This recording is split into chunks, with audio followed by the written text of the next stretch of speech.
ह्रीं वन्दे बोधमयं नित्यं गुरुं शङ्कररूपिणं यमाश्रितो हि वक्रोऽपि चंद्रः सर्वत्र वन्द्यते। जय शंभु नारायण। आज हम बात करते हैं ओमकारेश्वर महादेव की।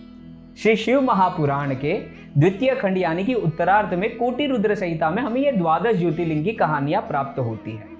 ओमकारेश्वर ओमकार बिंद संयुक्तम नित्यम ध्यायन्ति योगिनम कामदम मोक्षदम चैव ओमकाराय नमो नमः। एक ओमकार, एक नाम, एक मंत्र यानी ओम, और उनके ईश्वर यानी ओमकारेश्वर।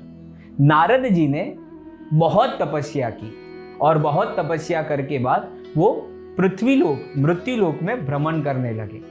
एक दिन वो विंध्याचल पर्वत पे आए और विंध्य पर्वत ने, विंध्यराज ने उनका स्वागत किया, उनका पूजन किया, उनका सत्कार किया और उसे आसन देके उनसे बात करने लगे। नारद जी बहुत प्रसन्न हुए। नारद वर्ड सुनते ही हमारे मन में एक ऐसा चित्र आ जाता है कि भाई ऐसी बड़ी शिखा रहेगी, हाथ में तंबूर रहेगा, नारायण नारायण, दो जन के बीच में झगड़ा लगाते रहेंगे, यहाँ की बात यहाँ करनी, यहाँ की बात वहाँ करनी। ये सब चीज़ हमारे दिमाग में आ जाता है जो गलत है। ये चीज़ें हमने गलत सुनी है और गलत देखी है। नारद जी एकमात्र ऐसे देव तत्व है, देव ऋषि जिसे हम कहते हैं, जो ऋषियों में देव समान है। अगर हमें वो मिलते हैं तो समझ लेना बहुत जल्द हमें भगवान मिलने वाले हैं।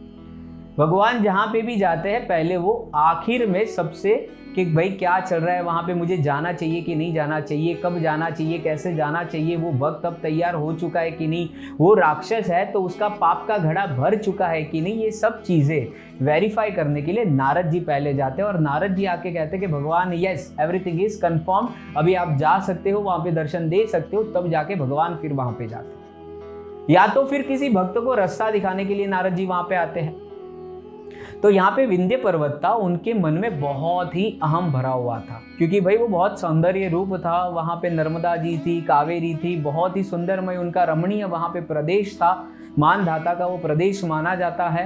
और वो विंध्य पर्वत को ऐसा था कि मैं ही सब कुछ हूँ। नारद जी ये देख के उनके मन में एक अफसोस आया, आपके पर्वत में, आपके प्रदेश में हर चीज है पर एक चीज नहीं है। तो विंध्य ने पूछा वो कौन सी चीज है? तो उन्होंने बताया यहाँ पे किसी भगवान का वास नहीं है। सुमेर पर्वत आपसे लंबा भी है और सभी देवता वहां पे वास करते हैं, आपके वहां पे तो कोई भगवान नहीं वास करते, आपके वहां पे तो कोई देव वास नहीं करते। इतना कह के नारद जी वहां से चले गए। अब उनके दिमाग में वही चल रहा है कि मेरे पास सब कुछ है पर भगवान नहीं है, मेरे पास हर चीज है पर भगवान नहीं है। किसी के पास बड़ी गाड़ी है तो गाड़ी चलाने नहीं आती, जिसको गाड़ी चलाने आती है उसके पास बड़ी गाड़ी नहीं है। ऐसे हमारे जीवन में कुछ ना कुछ बाकी रह जाता है। तो इनके पास सब कुछ था पर भगवान नहीं थे। तो विंध्य पर्वत को लगा अभी मैं भगवान को प्रसन्न करूंगा और भगवान को यहाँ पे बुलाऊंगा, तो किन की पूजा करें? तो उन्होंने देवों के देव महादेव को याद किया। विंध्य जी ने भगवान शिव जी की पार्थिव लिंग की स्थापना की और वहां पे रोज वो भगवान की पंचोपचार, षोडशोपचार पूजन करने लगे, भगवान का शिव व्रत धारण करने लगे। शिव व्रत यानी कि भस्म शरीर में होनी चाहिए, मुंह में ओम नमः शिवाय पंचाक्षर मंत्र होना चाहिए और गले में रुद्राक्ष होने चाहिए, शरीर पे रुद्राक्ष होने चाहिए। शिव जी का व्रत करने लगे, शिव जी की महापूजा करने लगे, पंचोपचार, षोडशोपचार, राजोपचार जैसे समय मिल रहा था वैसे भगवान का अनुष्ठान करने लगे। समय बीतता गया, व्रत आगे बढ़ते गई, पूजा आगे बढ़ती गई, पूजा आगे बढ़ते बढ़ते एक समय ऐसा आया कि महादेव जी ने वहाँ पे पार्थिव लिंग स्वरूप में अपना अवतार धारण किया, वहां पे प्रकट हुए और विंध्य पर्वत को उन्होंने दर्शन दिए। महादेव जी ने पूछा कि बताइए आपको क्या चाहिए। हमारे जीवन में भी बहुत बार ऐसा होता है, हम भगवान के पास जाते हैं और भगवान की मूर्ति को दर्शन करते हैं और बोलते हैं भगवान मुझे एक नौकरी दिला दे। भगवान तो बहुत कुछ देने के लिए तैयार थे पर हमने सिर्फ एक नौकरी मांग ली। भगवान बस मेरा प्रमोशन हो जाए, 5,000 मुझे ज्यादा मिल जाए। भगवान तो 50,000 ज्यादा देने वाले थे, हमने 5,000 मांग लिए। तो ऐसे यहाँ पे विंध्य पर्वत ने भगवान से क्या मांगा कि भगवान मैं मन के अंदर जो कार्य सोचूं वो पूर्ण हो जाए, ऐसे मुझे आशीर्वाद दीजिए। भगवान कहते हैं ये मूर्ख है, मैं उनके सामने खड़ा हूं और ये कह रहा है मेरे कार्य पूर्ण हो जाए। नारद जी ने कहा था कि सुमेर पर्वत पे देव का वास है, तुम्हारे पास सब कुछ है पर वहां पे भगवान का वास नहीं है, तो आप कुछ कीजिए। उन्होंने अनुष्ठान तो किया, पर भगवान को देखने के बाद उनके मन के अंदर ऐसा विचार आया कि मैं भगवान से ऐसा कुछ मांग लूँ कि मैं जो सोचूं, जो कार्य मुझे करना है वो परिपूर्ण हो जाए। भगवान ने सोचा ये तो सिर्फ भगवान ही कर सकते हैं। यही अंतर है भगवान में, देव में और मनुष्य में। जिनकी इच्छा काम करती है उसे भगवान कहते हैं, और जिनकी इच्छा को परिपूर्ण करने के लिए जिसे पुरुषार्थ करना पड़ता है उसे मनुष्य कहते हैं।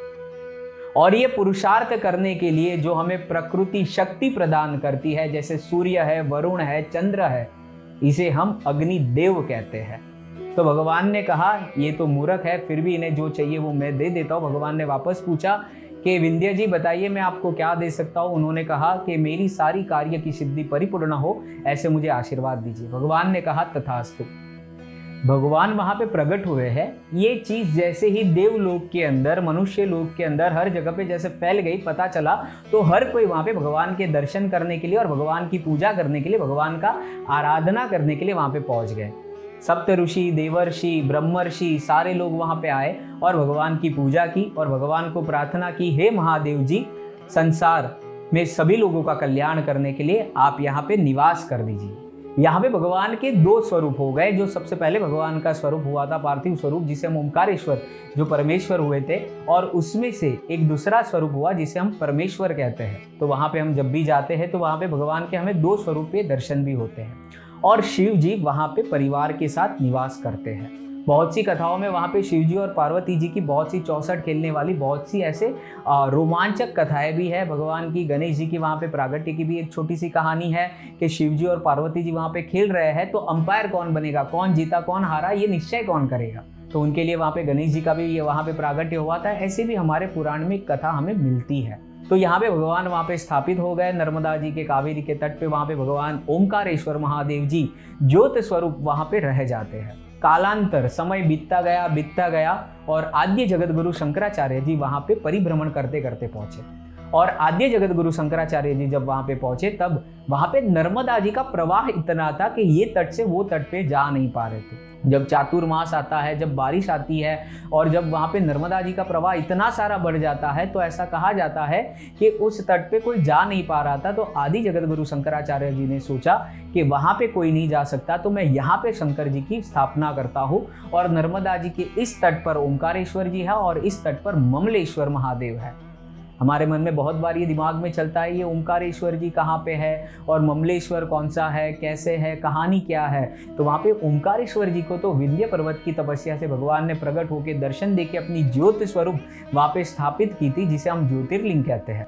तो ऐसे नर्मदा तट पे ओंकारेश्वर महादेव जी और ममलेश्वर महादेव जी की स्थापना हो गई, और वहाँ पे जाके हम हमारे सत्कर्मों की वृद्धि कर सकते हैं और हमारे जीवन को धन्य प्राप्त कर सकते हैं। कावेरिका नर्मदयोः पवित्रे समागमे सज्जनतारणाय सदैव मान्धातृपुरे वसन्तम् ओंकारमीशं शिवमेकमीडे। अगर आपको हमारा वीडियो पसंद आया है तो उसे लाइक करना ना भूलिए, और एस्ट्रोलॉजिकल, मिथोलॉजिकल, साइंटिफिक स्टोरियों को सुनने के लिए, रहस्यों को जानने के लिए हमारी चैनल के साथ बने रहिए। अगर आपने अब तक हमारी चैनल को सब्सक्राइब नहीं किया है तो उसे सब्सक्राइब कर लीजिए और हमारे साथ जुड़े रहिए। जय शंभु नारायण।